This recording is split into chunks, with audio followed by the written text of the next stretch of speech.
अस्सलाम वालेकुम नाज़रीन। पाकिस्तान की सियासी सूरत हाल और ख़ित्ते से मुतालिक भी जो बिगड़ती हुई सूरत हाल है, उससे मुतालिक दो तीन चीज़ें हैं, वो आपको बतानी है।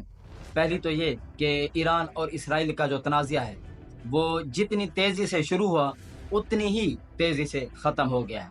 और वो क्यों हुआ, कैसे हुआ, ये हम आपसे शेयर करेंगे और बताएंगे कि ईरान ने वाकई इसराइल पर हमला किया है और उसने अपने 50% जो अहदाफ हैं वो हासिल कर लिए हैं या नहीं किए, या इसके पस मंज़र में कुछ चीज़ें हैं, क्या आपको मालूम है, आप जानते हैं। थोड़ा बहुत हम आपको बताने की कोशिश करेंगे कि इस ईरान ने इसराइल पर हमला करके अच्छा किया या बुरा किया, ईरान के मफाद में था या इसराइल के ही मफाद में था, वो फ़लस्तीन के हक़ में कितना बेहतर था। ये चीज़ें जो हैं समझने वाली हैं। एक बात जो कभी आपको भूलनी नहीं चाहिए कि ईरान, अगर उसका आप माजी देख लें तो इराक को तबाह करवाने में यमन और शाम, इसमें तमाम किस्म की शर अंगेज़ी ईरान की ही शामिल है।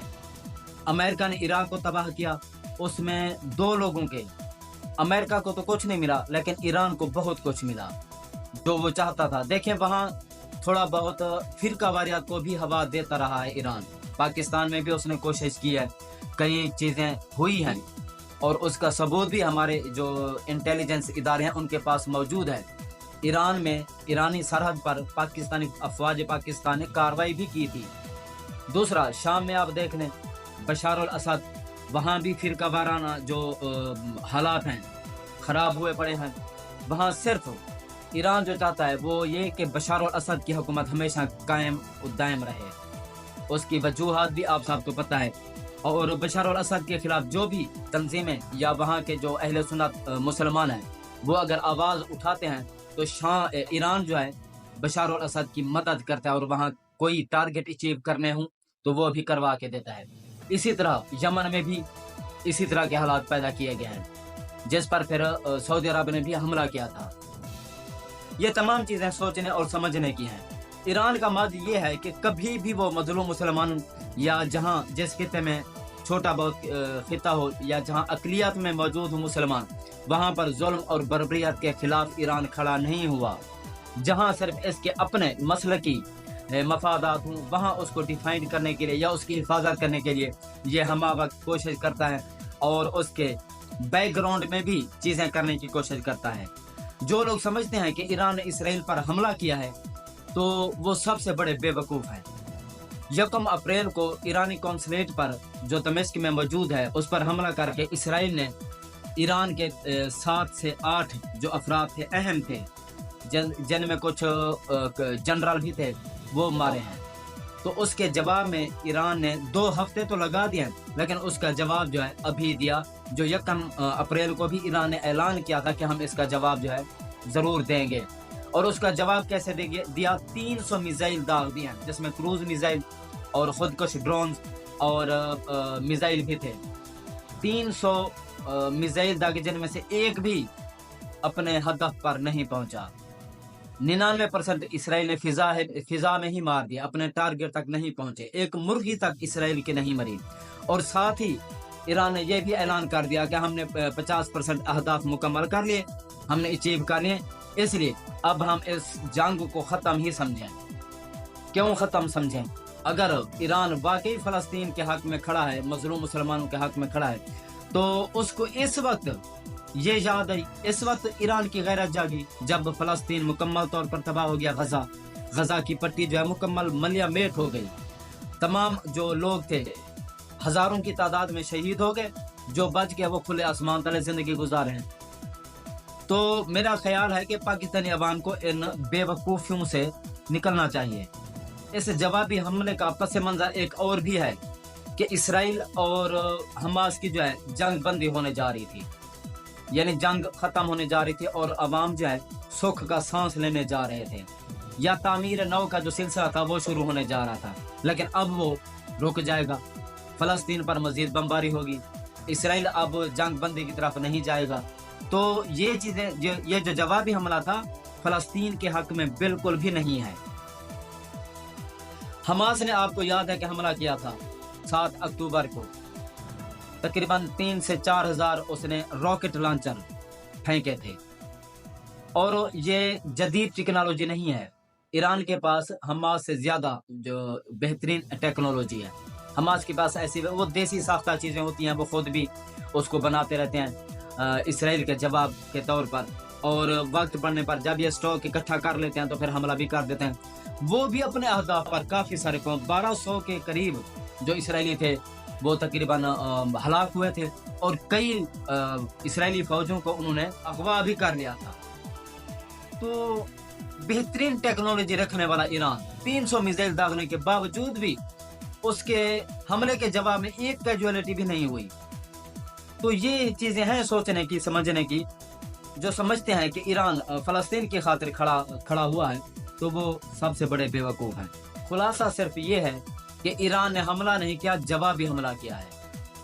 अब कुछ लोग ये भी कह रहे हैं कि अमेरिका का जो मिसाइल डिफेंस सिस्टम है एरो 1, उसका टेस्ट किया गया है। ईरान को कुछ डॉलर दिए गए हैं या ईरान को कुछ पाबंदियां उसके ऊपर से हटाई गई हैं कि आप इतने मिसाइल फायर करो, हम चेक करते हैं कि मिसाइल डिफेंस सिस्टम जो है कितना कारआमद है या कितना मौसर है। तो उन्होंने टेस्ट कर लिया, 99% जो है उसने वो अपने अहदाफ मुकम्मल किए हैं जो एरो 1 मिसाइल डिफेंस सिस्टम है। तो ये चीज़ भी काबिल गौर है। कुछ और चीज़ें हैं जी आपसे शेयर करनी है। हामिद मीर साहब का एक बयान है जो बहुत अहम बयान है, वो मैं आपको पढ़कर सुना देता हूँ। इमरान खान के नाक़िदीन जो कहते थे कि इमरान खान साहब 8 घंटे भी जेल की गर्मी बर्दाश्त नहीं कर सकेगा, तो वो हैरान है कि ये 8 महीने कैसे गुजार गया। इमरान खान अपनी पार्टी के अंदर मौजूद स्टैब्लिशमेंट के लोगों को अपनी पार्टी के लोगों से ही जलील करवा रहा है। देखें, इमरान खान साहब को पता तो है कि उसकी पार्टी में कुछ अभी भी अनासिर हैं जो पिचेस के दोनों तरफ खेल रहे हैं, यानी कि इमरान खान के लिए भी और इमरान खान साहब के मुखालिफिन के लिए भी वो खेल रहे हैं। तो ये चीज़ अब सहाफ़ियों को भी समझ आ रही है। असदुल्ला खान साहब ने कहा है कि नवाज शरीफ को शिकवा अपने भाई से है, स्टैब्लिशमेंट के लोगों से है कि मेरे साथ एक मंसूबा बनाया गया था लंदन प्लान, और मुझे उस लंदन प्लान से ऐसे सफाई से उठाकर बाहर कर दिया गया जैसे मक्खन से बाल निकाला जाता है। देखें, बाल को एक यानी कि कराहत के तौर पर देखा जाता है। मक्खन में अगर बाल पड़ जाए या सालन में भी तो उसको निकाल फेंकते, बल्कि सालन ही वो इस्तेमाल नहीं करते लोग, क्योंकि बाल ऐसी चीज़ है। ठीक नवाज शरीफ साहब को भी बाल ही समझा गया है, उसके साथ प्लान किया गया। जब देखा, पूरी कोशिश की गई उस पर इम्प्लीमेंट करने की, इम्प्लीमेंट हुआ भी है लेकिन कामयाबी नहीं मिल सकी नवाज शरीफ साहब को। अवाम ये चीज़ मानने को तैयार नहीं है कि 70 साल से जो अवाम को चूना लगाया जाता रहा, अब वो ये चीज़ मानने को तैयार नहीं है। अब अवाम चाहती है कि जिस क़यादत को हमने लाने की कोशिश की उसको आपने बाहर कर दिया। जिससे हम लोग नफरत करते हैं, जिन्होंने मुल्क पाकिस्तान को बर्बाद किया, उनको आप बिठाकर हम पर जो है ना उनको मुसलत कर दिया।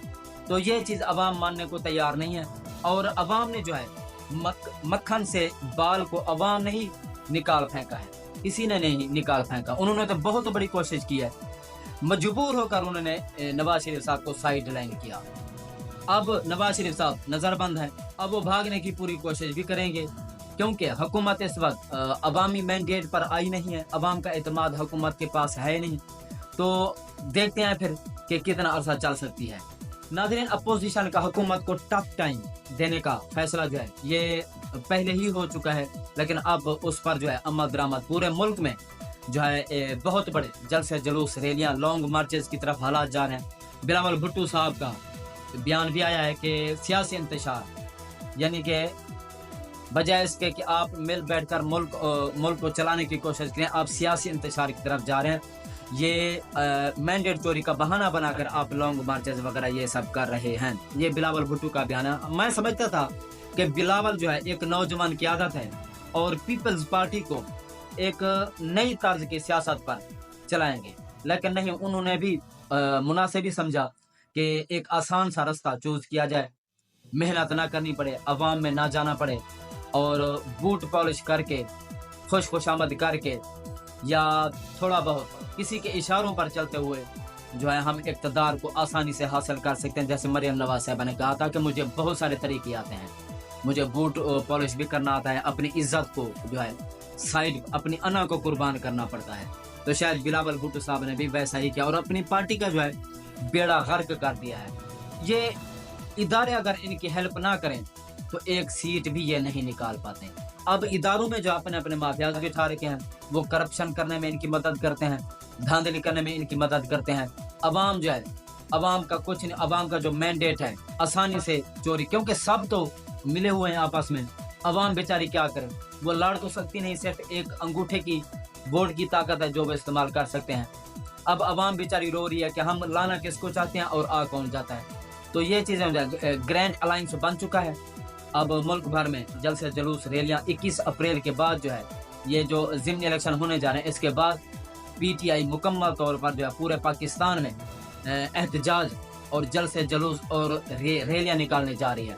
और उनके साथ दीगर जमातें भी हैं, जमात इस्लामी, महमूद अचकज़ई ANP और हामिद रज़ा साहब और वहदत मुस्लिमीन जो जमात है वो भी इनके साथ है।